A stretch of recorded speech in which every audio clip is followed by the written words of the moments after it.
to me, this is not minor stuff that we do together. Whether it's sitting in zazen without speaking, or whether it's gathering and then speaking, both feel more and more important. And so I'm grateful that you would show up for this. And I think that those of you who know me know that given an opportunity like this, it's not that I have something to teach. It's more that I have something to learn. And what I'm doing is sort of inviting you into what I've been working on. And what that has been for the last many months is what do we do in a society where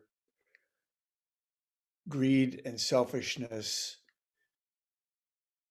not just exists, but that it kills so many people, literally. That's sort of the lens that I've been looking through as we face so many compounding crises that have sort of become so crystal clear in the last 12 months. And I am I am probably as torn as anyone between the poles of trying to understand that greed and selfishness, or just preventing it from doing harm. That I can't stop it. I mean, I can't stop it from doing harm, but I'm going to do my damnedest to stop it from doing harm. I see those as sort of two poles of lots of discussions, lots of thoughts, lots of writing, lots of things that are going on.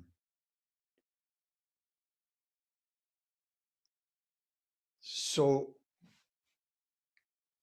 what I've done to help myself is turn to older cultures to see how they wrestle with these things, because as long as there's been human beings, greed and selfishness has been part of us. And I wanted to sort of explore how others have dealt with this. So I'll mention in my title, I'm saying feeding the hungry ghost, and that's an image that comes out of Japanese traditions. And Heather picked out a great illustration for those of you who saw this posted somewhere on the website, where you've got these mythical beings who they're scrawny, gnarly, nasty looking things with an immense belly, but a very, very tiny mouth, with the imagery being that you simply can never satisfy a hunger. That when I crave something, and even though I indulge in it, a bag of Fritos, it's still the hunger itself is never satisfied. So that's kind of my starting point, is this imagery of the hungry ghost. But we'll come back to that, because what I want to do, I want to first talk within Native Hawaiian culture, and then talk about within Zen, what do we have to do with hungry ghosts. But then I want you guys to become part of this conversation. So we've got an hour, and I've got a watch that I'll be watching so that I can make sure we leave time at the end. That I want to find out, where are you in all of this? You showed up at this talk for a reason. Let's see what you've been chewing on. Um, so within Native Hawaiian culture, it was a significant part of my formal monastic training in Hawaii in ways that I couldn't really appreciate at the time. It's sort of in the aftermath, I can now look back and see how many opportunities I was given to participate in some really um, deep elements of Native Hawaiian uh, cultural training and Native Hawaiian elders. Um, and I always, at that point, saw it through the lens of my Zen training, because that's why I was in Hawaii. Um, but it's with time and distance, it's taking on a different flavor. So I've gone back to it. And one person I've gone back to is a Native Hawaiian. His name is Poka Laenui, who is a indigenous rights lawyer who lives in a very rural part of Oahu. And he was a man that I met maybe 30 years ago, um, but who was part of that milieu that I'm describing when I was there doing my monastic training. He's somebody that I knew and talked with frequently. So what I've gone back to is some writing that he did in 1987. And I'm guessing that I heard this, but it didn't sink in. But it's a short essay he wrote where he's contrasting sort of two deep cultures that he finds in Hawaii and by extension around the world, because he's done a lot of work with indigenous rights at the UN. He's traveled extensively. He knows a pretty big world in which he feels these cultures colliding. So first, his definition of a deep culture, he says it's a patterns of living found beneath the surface of a society, in the depth of the subconscious of a people, unspecified yet forming what we accept as normal or natural. And from there, he wants to look at the Caucasian deep culture and contrast that with Native Hawaiian. And for each of them, he has an acronym that describes sort of what he finds as to being the defining attributes. So for Caucasian, he identified D, I, E. And with the D standing for domination, and the I standing for individualism, and the E standing for exclusion. And we'll circle back to that. In contrast to that DIE, he finds what he calls the OLA, deep culture, where the O is olu olu, which is a Native Hawaiian word that talks about creating a relationship of comfortableness, working with one another with a high degree of respect and trust. That's the Hawaiian value that he contrasts with domination. For L, it's lokahi, which is many hands working together to create a common goal or to achieve a common goal. And so lokahi is what he contrasts with individualism. And then the A is aloha, which is taken on lots of tourist meanings of no value. But in this context, aloha is the constant attempt to bring people together, even though they are so very different. So there's very much of an inclusion.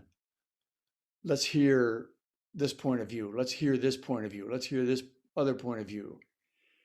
And again, the contrast is with exclusion. And I think as you hear these two things, it's hard to not trigger sort of a pejorative flavor to domination, individualism, and exclusion. So, as being sort of the deep culture of somebody like me, Caucasian. And I I resisted that tremendously. The word for a Caucasian in Hawaii is a haole. And again, there's many sort of mistaken definitions of what that means in Native Hawaiian, but let's just take it at face value that it's a Caucasian. And associated with Caucasian is these attributes of domination, individualism, and exclusion. And they are those things are, you can either say those things with a bite, obviously, or you can just say that they're descriptors. And I was in my monastic training, I very much was a minority figure as a Caucasian. And I felt deeply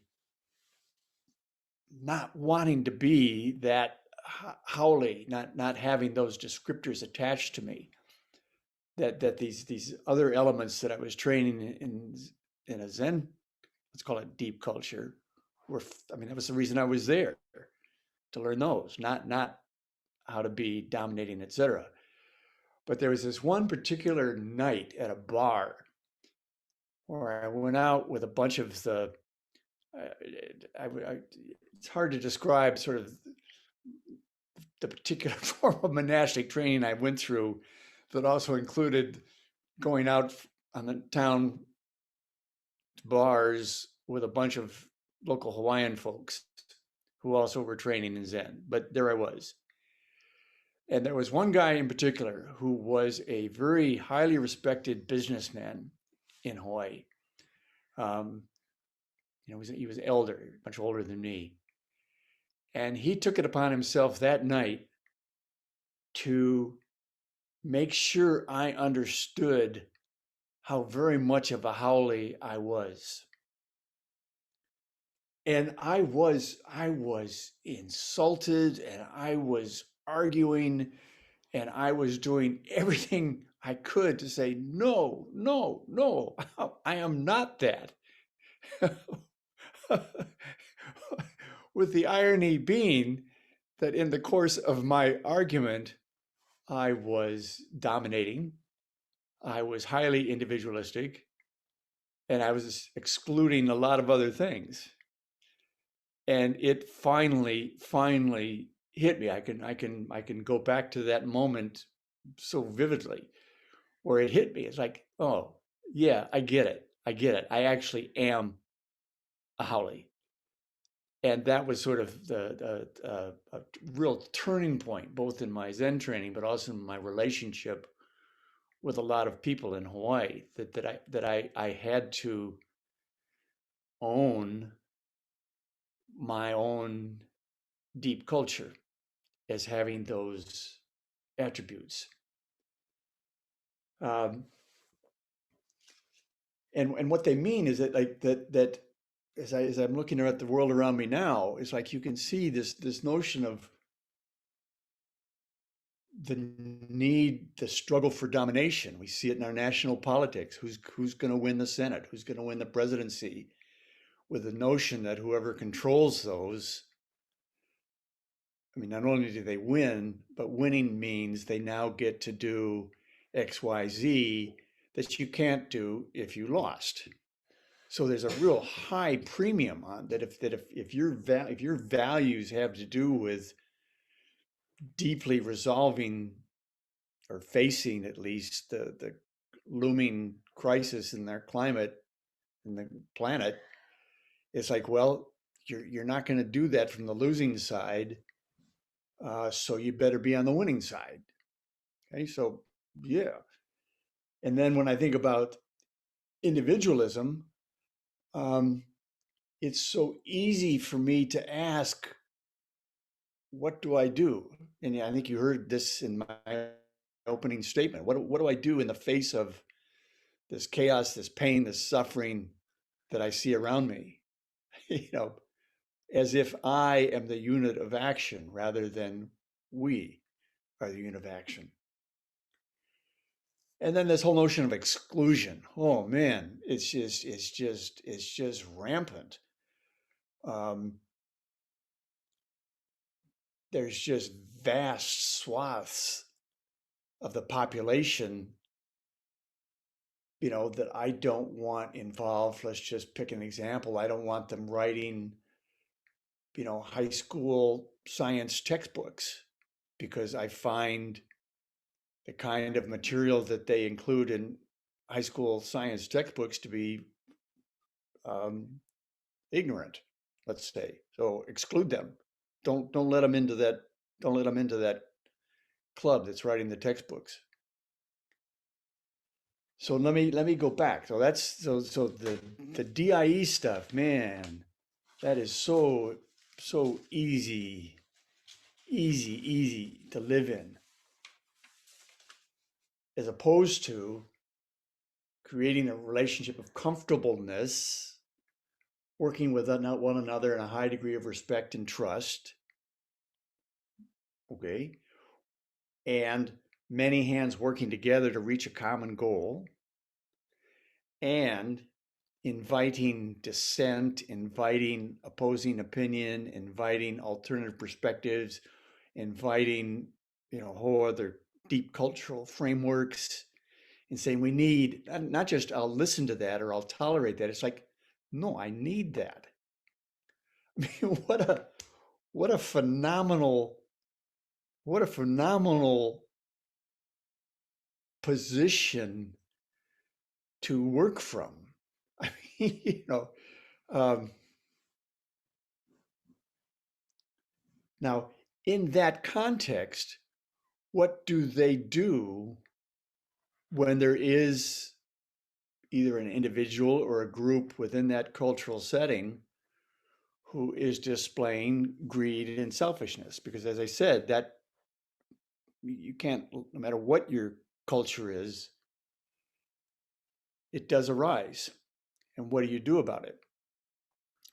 Well, in a Native Hawaiian cultural context, there is the word for resolving differences is called ho'oponopono, and it's usually described in a family context, but family being very broadly defined. Family in Native Hawaiian culture has a different kind of inclusion to it than how we would do it directly by bloodline.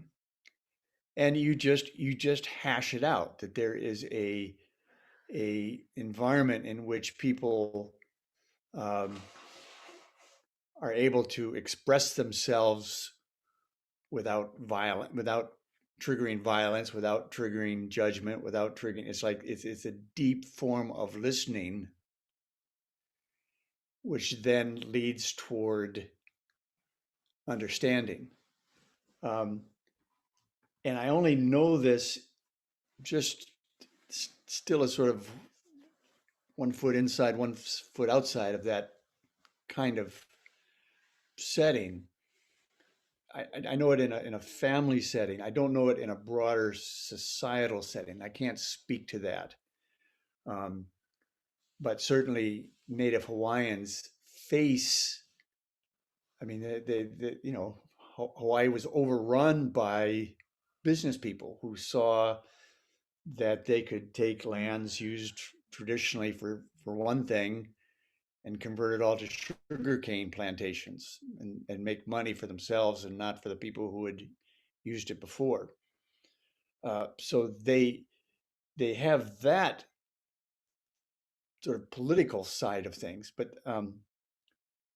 within the context of the Native Hawaiian community itself, I can't really say more than that, but I at least want to point to that contrast that Polka has made between the DIE, deep culture of Caucasians, and the OLA, deep culture of Native Hawaiians.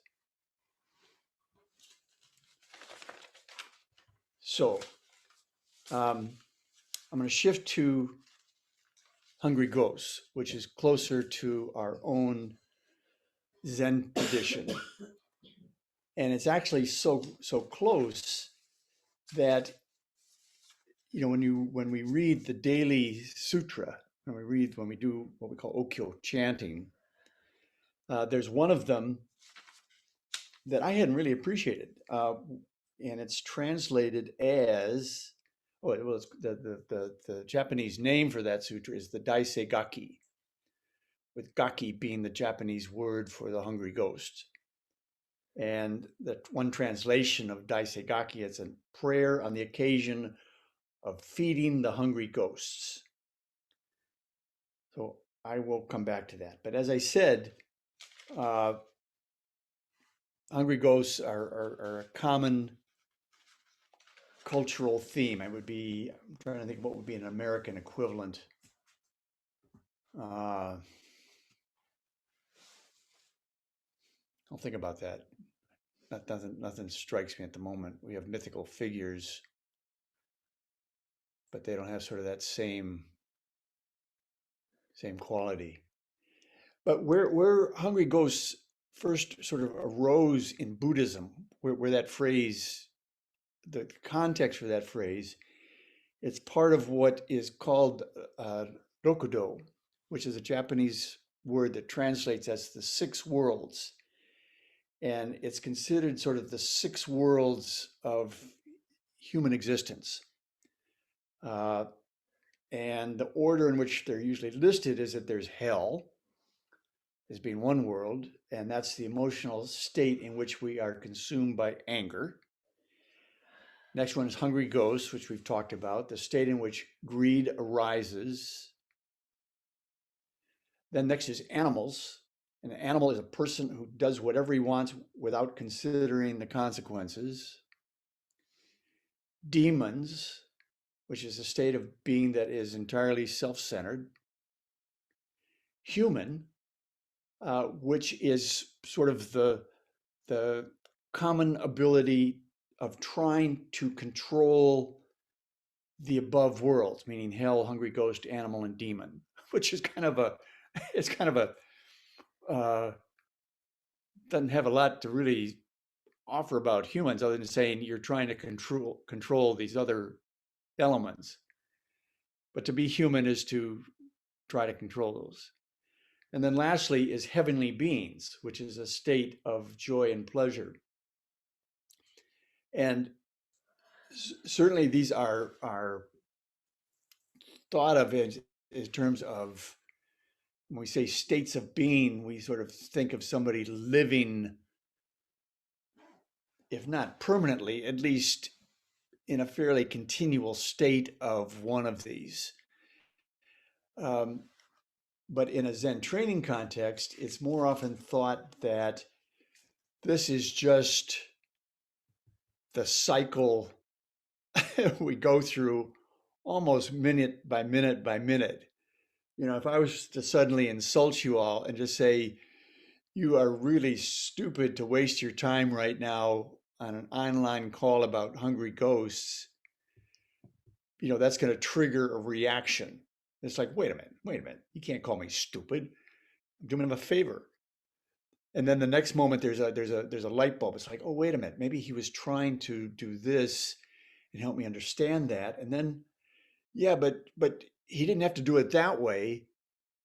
So you can cycle, and then you can go, ah, yeah, I get it. But then sort of embedded in the state of joy or pleasure, as soon as somebody takes that away from you, you know, if suddenly my Wi-Fi connection drops, I'm going to be pissed off. I'm really happy right now talking to you, and all you got to do to make me unhappy is to disrupt my ability to connect with you guys and see your faces. I'm pissed off. And then it's restored, and it's like, oh, I'm happy again. so this notion of continually cycling, no matter who you are, that this is just human existence. Uh, I've heard people who they try and have a they try and have a six world diary. This would probably be a good app for somebody to develop, where just in any given point in the day, what world am I in? What world am I in? What world am I in? What world am I in? But anyway, that's Hungry Ghosts. The context for Hungry Ghosts. So the only other thing I want to say about this is, um, so here we go. We're offering this chant, this sutra, on the occasion of feeding the hungry ghost, and it's got this really curious side to it that I had not appreciated whatsoever until I was preparing to include this conversation earlier in this month when we were doing our intensive training together. But I want to read a portion of a translation from this sutra and tell you why it strikes me. So it says, and this is kind of archaic language. This was done by a Japanese, D.T. Suzuki, who in his earliest days was writing sort of archaic English. So let's deal with it. So he's saying, "Oh, you hosts of spiritual beings, we make this offering of food to you all, which we pray will fill the 10 quarters and that all beings of your kind will partake in it. By the practice of this meritorious deed," meaning this offering of food, we pray that we repay what we owe to our parents, who have done all they could for our sakes.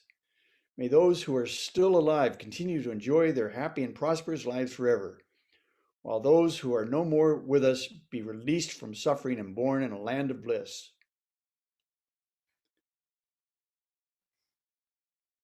Uh, I don't think of my parents as hungry ghosts. That's a disturbing that's a disturbing phrase. I mean, first of all, because they were incredibly not selfish people, just by nature and by deed and action. Um, and so, why are they being lumped in with these mythical sort of beings who are sort of mixed in with the people in hell and demons and animals and whose hunger can never be satisfied, ravenous beasts? Um, what has that got to do with my parents?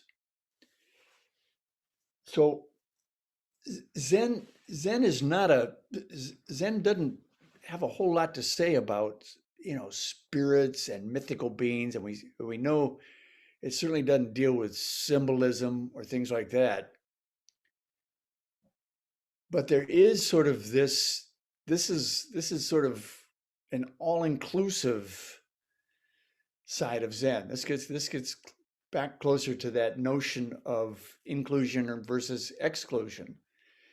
Is that Zen is saying, yeah, everybody, the demons, the hungry ghosts, your honored ancestors, you who are wise, you who are, advanced in your training, you who are ridiculous beginners, you who are tangible, I can see you, feel you, smell you, you who are imaginary, dead, alive, doesn't matter. Everybody come in. Everybody come in.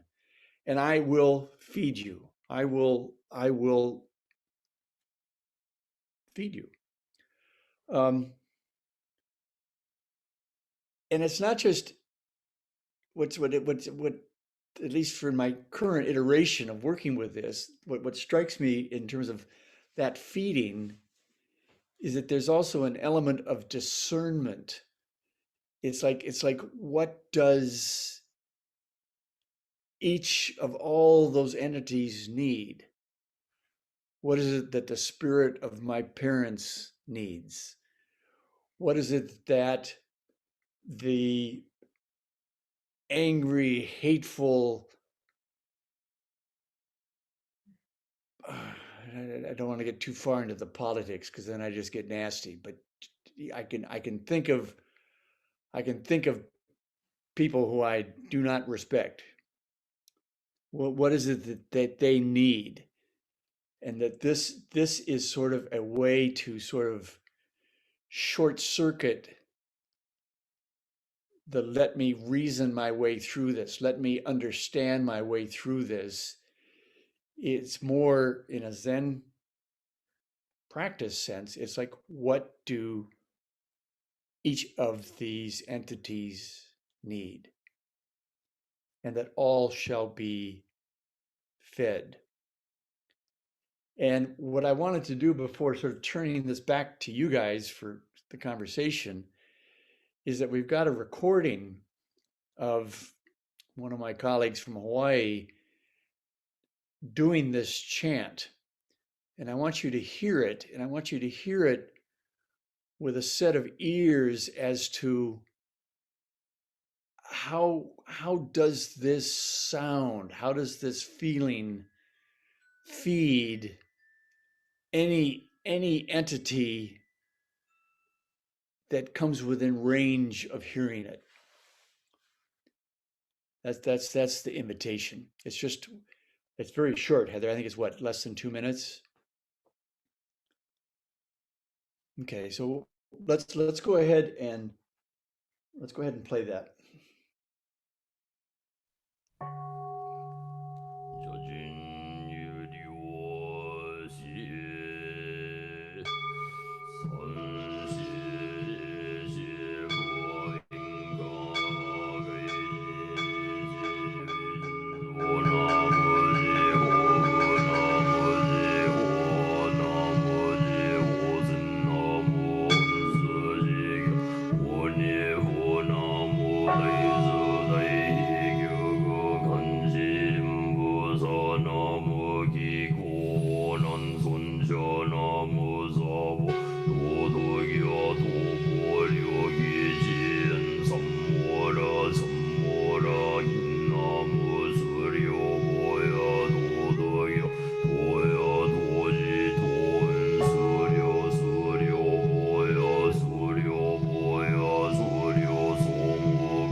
So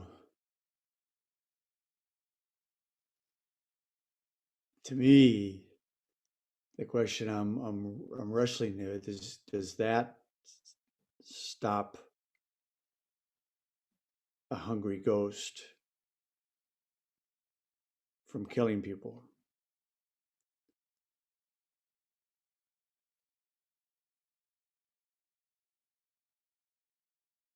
It stops something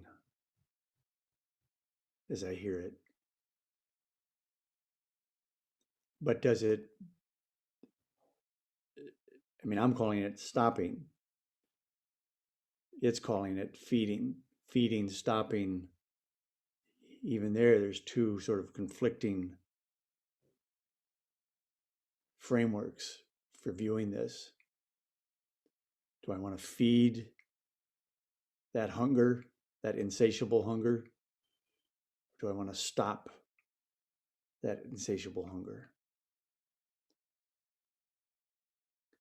So I should mention that the person doing the chanting is Dansuha Roshi. He's one of my uh, fellow trainees at Chozenji in Hawaii. And then the man, Honda Roshi, is also a senior teacher in Hawaii. And those of you who've come to train in Spring Greene, or maybe someday will come to train in Spring Greene, will have a chance to meet him. He's been traveling here twice a year for many, many years. But that was the two of them breathing together. So I'm going to stop and invite all of you to respond.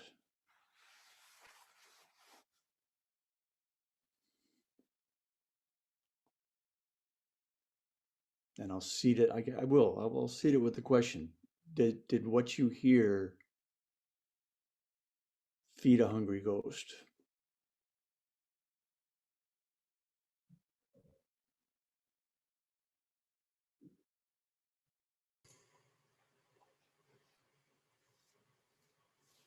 I have a question. When we practice Zen practice, do we trying to empty the hungry ghost, or we be more aware of it?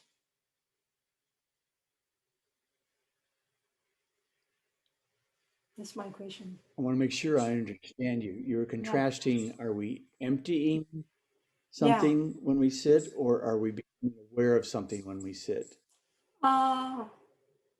I think when we sit and also after sitting too, like when we sit, are we trying to empty, or are we just aware whatever arising? Yeah. Yeah. Um,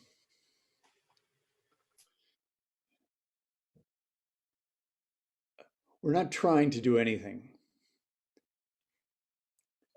That is a very frustrating way to train. At the same time, it's true. I'm trying to deepen my exhalations. I'm trying to develop my sense of gravity in my body.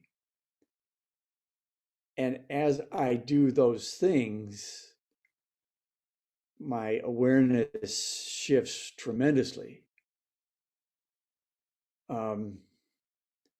But as anybody who's been doing Zazen a long time knows, yeah, trying to do something can backfire tremendously and make it. There's times when I'm trying to lengthen my breath, and all I'm doing is making it shorter. It's a deep physical paradox how that stuff works.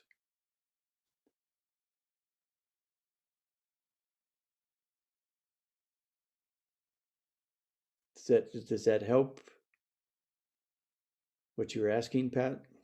Yes, help. Thank you. Okay.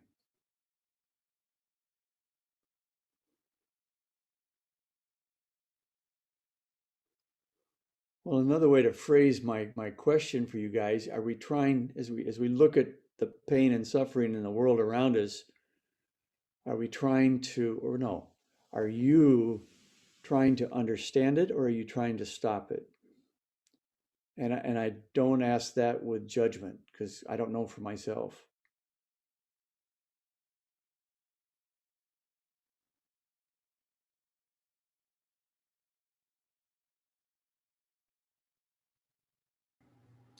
Um, I don't know that it's possible to stop pain and suffering, but I don't think we have any chance of stopping it without at least trying to understand it. And that without some kind of willingness to be open to that, right? So that we're not othering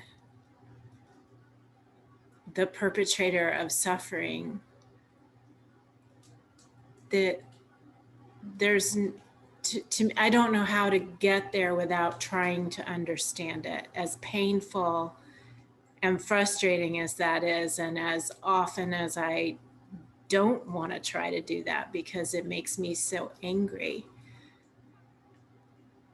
I don't, yeah, I think it's a futile exercise to try to stop something without at least trying to understand what that is. Um, I know you speak from a deep place when you describe these things, so I'm gonna push back a little bit if I can, because I wasn't so much addressing pain and suffering, although it's related. I was addressing greed and selfishness, and when greed and selfishness is causing many thousands of deaths per day in this country and many tens of thousands of deaths around the world every day, what's the, you got to put your effort somewhere as a human being. And is the effort to stop those deaths, or is it to understand the cause of those deaths? And I hear you saying, well, you can't stop them without understanding, but with every day that passes, there's that many more bodies. So this is, I'm feeling a body count behind my question. It's not just, pain and suffering in the world. There's a body count that goes along with this. I mean, yes. And my answer to that question is you stop it. You stop it. Because we all have only so much energy and so much that we can do, right? So for me, the stopping of the result of greed is is the primary the primary thing to do. But I think along the way there has to be also as a secondary kind of thing, some sort of understanding of what is driving that greed. Otherwise we end up being constantly in a place of, it's like being a humanitarian all the time without addressing the root cause, which I don't even know if that's possible because I don't even, it's so mind boggling where we are right now. But yeah, I'm not, yeah. I don't know if that gets at it more, Gordon.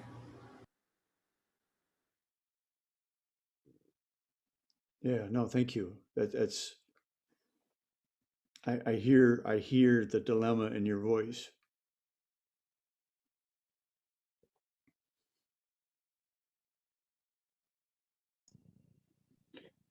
Roshi, I was reading part of an article, and I didn't read the whole article, but I and I was having also at the same time having a discussion with my son as far as the difference between understanding what's going on and stopping what's going on.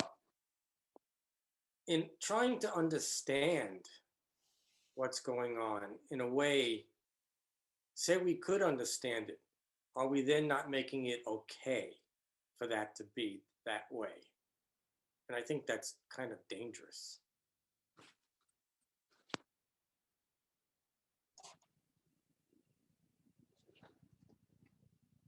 Dennis? Well, Right. Joe's comment really struck me as I was thinking before. The understanding part for me is I see it, the greed as fear. That's what motivates it. And if you don't understand the fear that somebody's experiencing, it's, I'm kind of agreeing with Kate, how do you stop it? How do you get them to a place where they want to stop?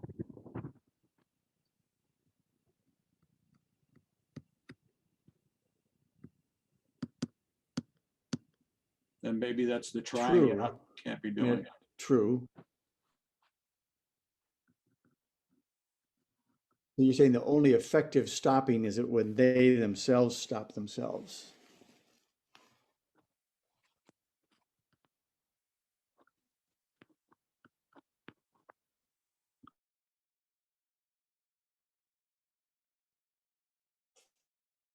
That was a question, Dennis. Yeah, I think if you stop them, you just generate and perpetuate the cycle. That's domination. If you include them and look for what's behind their fear, help them see it somehow, or help them deal with it somehow, then you have a chance that they'll stop it. That's my logic. That's kind of how.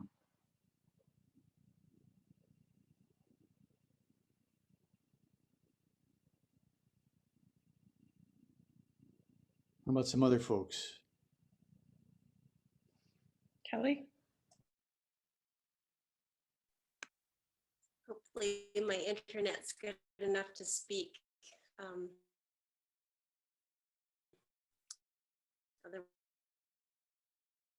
I'll read it. Roshi, original question. Kelly, try turning your video off. It's spotty. Was, and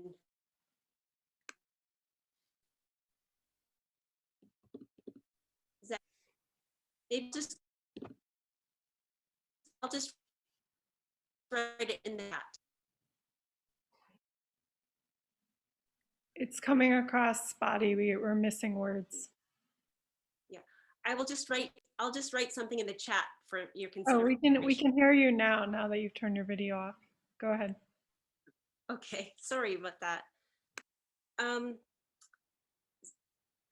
think Greene Roshi's question, the lead question, was asking what happened when we listened to this sound.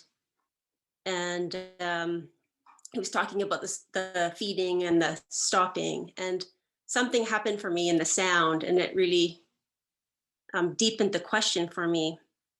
And I don't know what happened, but I think it was something like I stopped and related to what I was hearing or experiencing.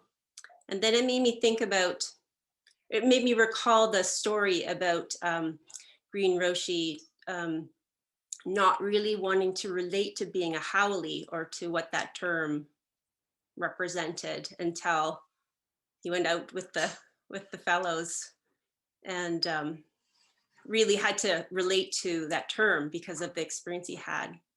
So I think for me, it's not about stopping, but it's about relating to and seeing myself in those places of greed and those ugly places as a start.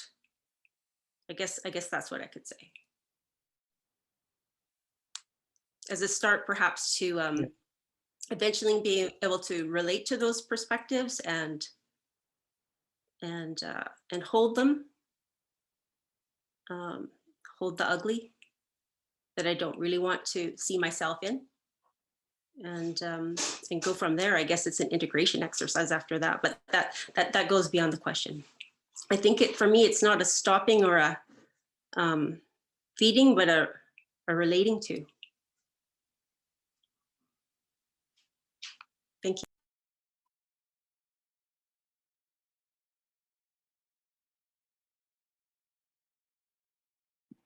So during the music, I had this vision of Yeah, Kelly, that's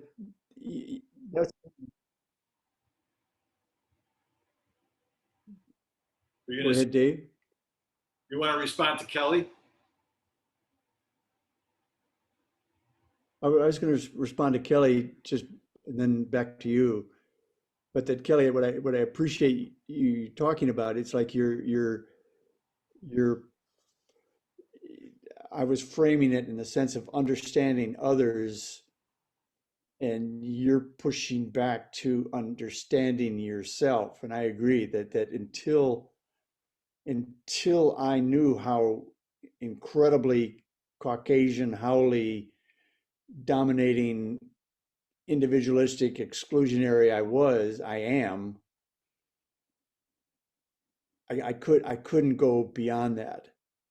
So I had to own, and I continually need to own my own deep culture before I can come beside another one. And that's how I interpreted what you were describing. Yes, And I hope you can. Roshi, that's an interpretation. Okay. Yeah, Dave, you had something. So when he was chanting and Roshi was playing the shakuhachi, I had this vision of like an expansive ocean, very calm, like to infinity. And kind of like the idea of putting a pacifier in the Hungry Ghost, because it was just so calming, and so serene that how could anybody possibly be anything but happy while you're listening to that, you know? So that's one thing. And the other thing is a little bit about what Kelly's saying. There's this guy, Sadhguru, and he talks about everything happening within us. Everything happens within you. So for me, I'm not saying this is a solution to anything, but you know, when I hear something on the news and I hear somebody say something, it's very upsetting to me. And I just feel that inside of myself and kind of see what that is, what is coming up in me that I'm feeling about what I heard. And it kind of takes the person out of it and it just makes it about me. So it's kind of like, I don't know if that's understanding the other person, but to me, we all have the qualities and we're not seeing anything different. It's just been magnified to a level that we've never, it's been taken to the nth degree. You know, it's nothing new. It's just extreme. So we all have it. It's all inside of us. You know, all that is inside of us. It's just that it's just so blatant. You know, so I kind of like when it upsets me, I look and see like what is that inside of me that I'm feeling. You know, and I try to just stay with that feeling and try to understand what that feeling is inside of me rather than saying it's them. I'm saying, what is it inside of me?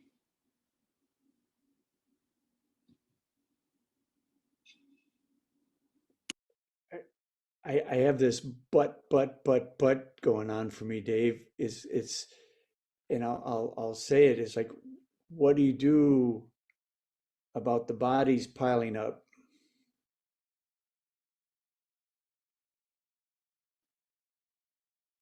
Yeah, like I said, it's not a solution, but it's helped me just like to deal with it, you know, because I can't imagine being upset all the time. And it's just too painful for me. So it kind of Yeah. settles me down to bring it inside of me and feel it until it goes away. Kind of like a crying child, you know, you just hold the child. You're not trying to make it stop crying. You just hold it. When it's done crying, it just runs away. That's kind of like what I do with the feeling that's inside of me, you know. I don't Yeah. know. It's not a solution for the world, but it helps me deal with it. Gotcha. Gotcha. That's an honest answer.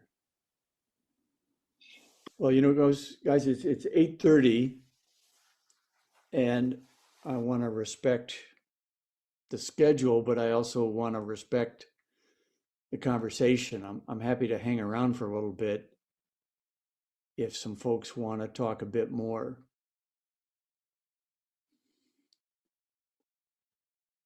So I won't feel bad if I see people starting to sign off. May I say something? Uh, Of course. well, I think Great. I am in Brazil, and we have now a very perplexity in society, because when we thought we are going to overcome some situation, there comes a new variant of this virus, and nobody knows what is going on here. Nobody.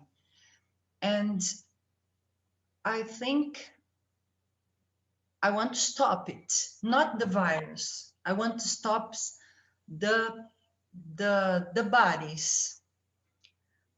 And I think not me, but uh, my fellow guys, we are trying to stop it, but we are not understanding nothing. Okay, we are really in a state of perplexity, because we do not have a government. We have a fellow man which is completely completely selfish, and we are now together. We are alone together here, facing it, and we want to stop it. I want to stop it. And how? Daily, daily, daily, daily, every minute. It's this. It's what I want to say. No, thank you.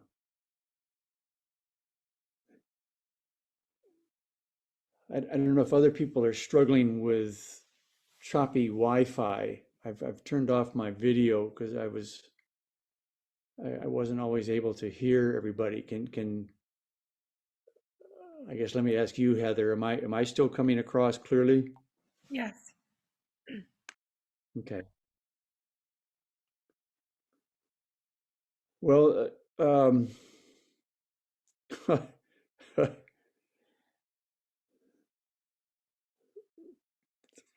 we've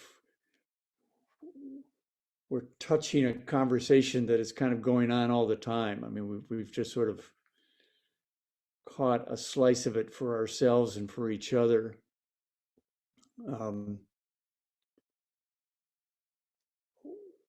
I'd say if there's one more person who would like to make a comment, please go ahead. And then we can simply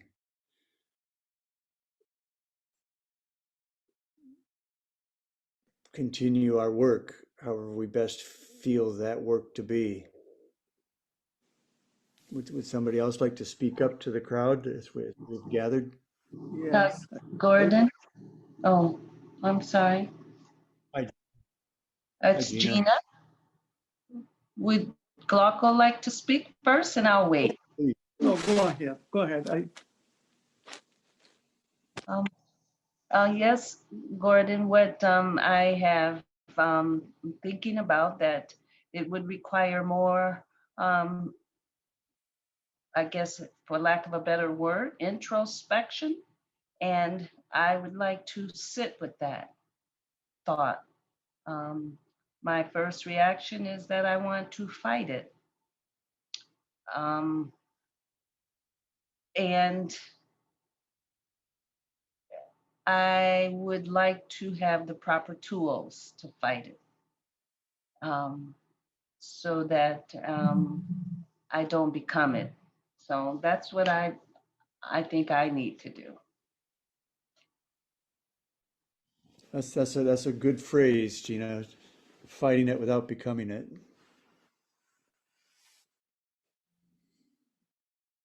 Yeah, thank you. I saw another gentleman's face for a moment who I don't recognize, but it sounded like there was somebody else who had something to say. Well, when I was listening, of course, I don't have any answer. But when I was listening, what I come to my mind is this: is everything like in Zen. It shows to you at the first moment is very simple, and when you start to understand, it's not that simple.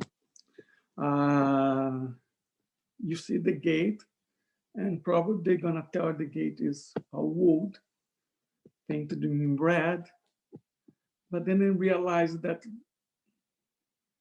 it's much more than that. What I think it is about this whole situation is we can, for sure, we cannot have expectation. That's what came to me. When you have some expectation, it's going to bring our egos back, and someone egos back. That's how we arise the whole fight. That's why I really don't know any answer, but that's what came to my mind. That's it. Yeah. No, thank you for tying that back to those six worlds, because each of us are going through that, and all around us is going around that. So it's a circle within a circle within a circle within a circle. I feel that too. But I guess it also then comes back to when we sit on a cushion, that there's ways in which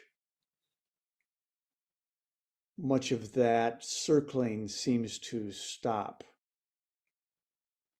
So to me, the work is how do we take what we know from our zazen and then be effective in the world.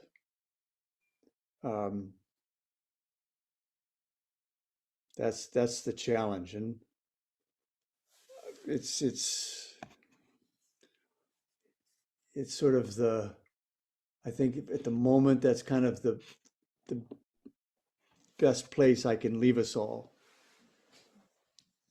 is keep working from the cushion, and let this question answer keep circling for you. And I'm certainly happy to talk, email, with anybody as stuff comes up for you. This is not, as I said, I'm deep into this. So at any point, ask me to jump back into it. But when we say goodnight to each other for now, and I'm very grateful to have had this chance to be with you all.